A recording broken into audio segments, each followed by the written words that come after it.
మందులు లేనిదే పొద్దున బ్రేక్ఫాస్ట్ చేయకూడదు. అవును. మందులు లేనిదే ఈవినింగ్, మధ్యాహ్నం తినకూడదు. అవును. ఇవి వద్దు అని వాళ్ళకున్నా తీసుకోవాల్సిన పరిస్థితి. అవును. ఇప్పుడు వద్దు అనుకున్నప్పుడు పక్కన పెట్టేసేయొచ్చా? అలాంటి ఒక ఆస్కారం మనకుందా? డయాబెటీస్ ఉన్న వాళ్ళకి ఈ కాన్షియస్గా ఫుడ్ తీసుకోవడం వల్ల శరీరానికి రావాల్సినటువంటి న్యూట్రియంట్స్ అన్ని రానందువల్ల, ఒకటి షుగర్ లెవెల్ అధికంగా ఉండడం వల్ల ప్రోగ్రెసివ్ మజిల్ లాస్ అనేది ఉంటుంది. అంటే కంటిన్యూస్ గా మజిల్ లాస్ అయిపోతూ ఉంటుంది అనమాట, సన్నబడిపోతూ ఉంటారు.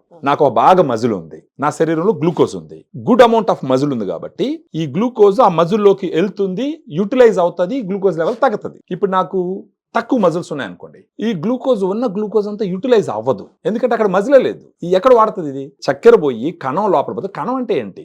Group of cells together form the tissue. So ఈ మజిల్ గుడ్ అమౌంట్ లో ఉన్నిందంటే శరీరంలో ఉన్న చక్కెర స్థాయిలన్నీ యూటిలైజ్ అవుతాయి, కంట్రోల్ అవుతుంది. ఇక్కడ వచ్చిన అవకాశం ఏంటంటే డయాగ్రాండ్. ఈ డయాగ్రాండ్ ఇప్పుడు నేను చెప్పిన దాంట్లో ఏం చేస్తుంది? ఒకటి వచ్చేసి గ్లూకోజ్ లెవెల్ పెరుగుతుంది, మజిల్ తక్కువ ఉండడం వల్ల ఈ గ్లూకోజ్ లెవెల్ యూటిలైజ్ అవ్వదు, మళ్ళీ చక్కెర స్థాయిలు పెరిగిపోతే, చక్కెర స్థాయిలు పెరిగిపోతే శరీరంలో ఉండే ఇన్సులిన్ పనిచేయదు, అది పనిచేయలేదంటే మళ్ళా చక్కెర స్థాయిలు పెరిగిపోతాయి, మళ్ళా పెరిగిందంటే మజిల్ తగ్గిపోతుంది.